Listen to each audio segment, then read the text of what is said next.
Howdy y'all, got the Bulldog on the channel. What we're working on today, the Impala. And as you can see, it's an easy one. We're doing an active grill shutter. It has a code in it, in the chassis computer for active grill shutter. We're replacing it, not particularly because it has a check engine light, but because it's closed off. And it's not going to make any difference this winter. But next spring, maybe she doesn't remember or something, and she starts getting hot. It had that problem here a few months ago. It was getting hot.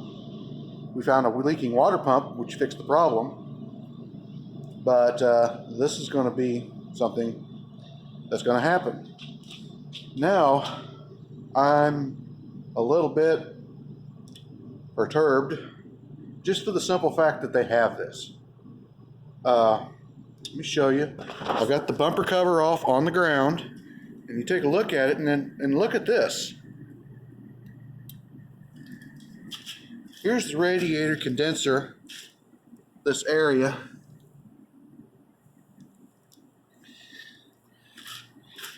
And here is the hole it has to breathe through. They've got this completely closed off. Now,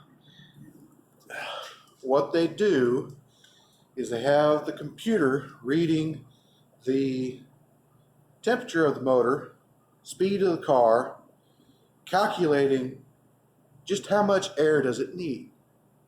It has that little bitty piece up there by default. It does have that all the time. But if it needs more air, it will give it more air through this piece here, which is called the active grill shutter. And as you can see, it's got a little electric motor on it right here. And whenever it tells it to, it will open up. Well, she hit a coon, busted some stuff up, and I assume at that time it damaged this part up here, but it hasn't made a difference until now. It's been setting a code in the computer, I guess. We can't make it work, and now I know why. Because the motor will work, but it's no longer attached to itself inside.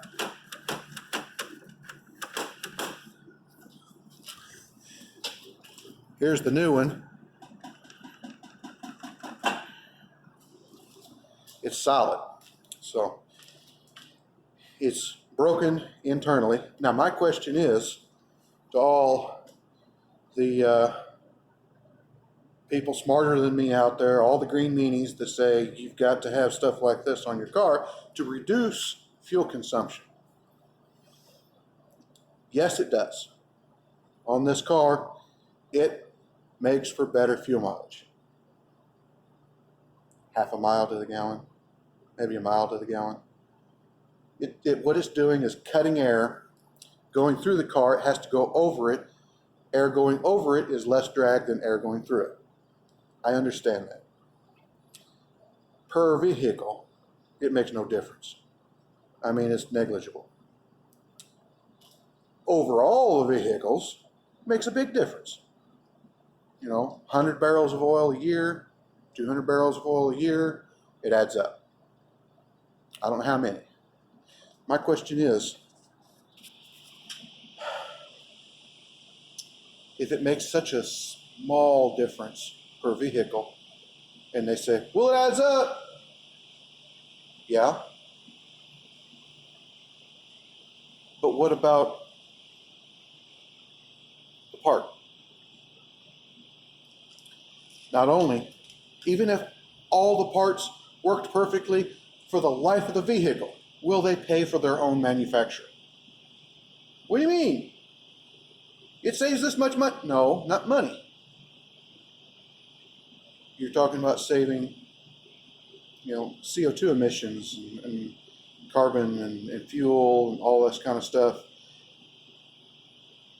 How much was spent in fuel, in carbon footprint to make that part down there.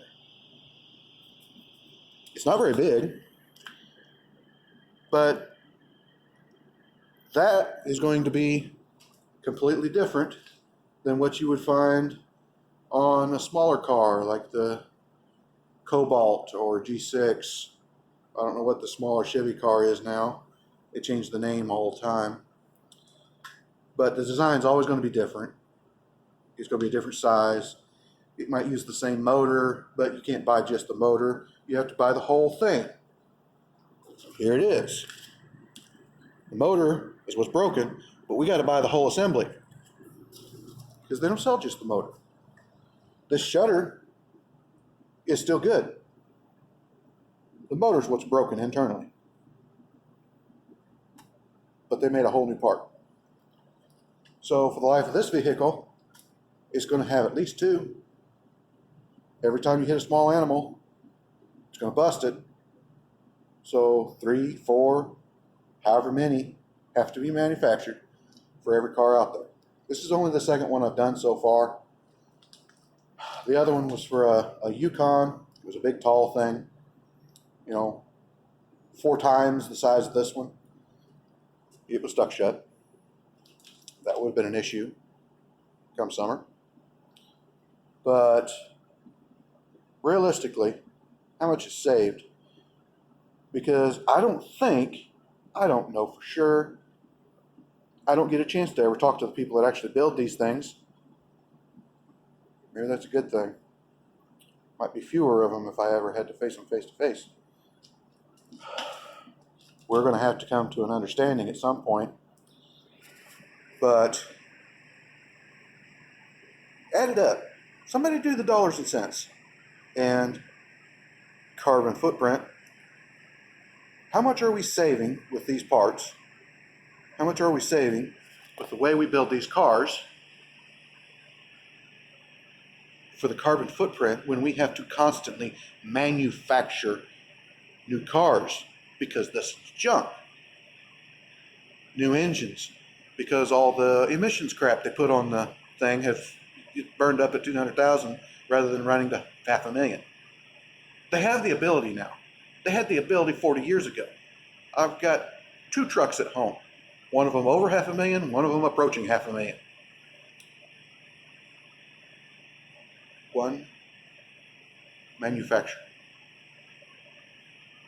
Think about that. How many cars have you owned? How many miles have you gotten on them? Everybody's wanting to trade it off before the resale value drops. If you're serious, really serious about saving the environment, remember the reduce, reuse, recycle deal? Reduce. Fix what you have. Keep it going. The carbon footprint of the vehicle you already own has already been laid. So if you buy a new hybrid or whatever, yeah, you're putting out less per mile, but how much was spent to manufacture that new one when your other one was already done? Why don't we drive our cars farther? Well, it costs this much. Oh, no. Really? Cars are costing $40,000, $50,000, $60,000 and you won't spend $5,000 to repair it? Does that make any dollars and cents? And yes, prices are going up for repairs. Labor rates are skyrocketing. We don't make any more money than we did before, honestly. My income's been flat for 10 years.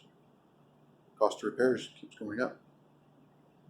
So we're not making it. It's all going right across the desk, through the bank account, into parts, into technology, because they keep changing things constantly. They keep coming out with things like this. It does its job. It does what it's supposed to do. But at what cost? Honestly, can somebody tell me how much carbon footprint it takes to manufacture those parts, and do they pay for themselves across the life of a vehicle? It's a thought. It's a question that I have. Uh, I'm a little bit busy, preoccupied right now with survival. So maybe those that have the ability, you know, talk to the people that build these things, make the decisions on what goes into them, what doesn't. And let's find out in real cost, how much carbon footprint is laid building new vehicles versus maintaining the existing fleet. Like, comment, subscribe, hit your little bell notification, share it all around. Talk to you later.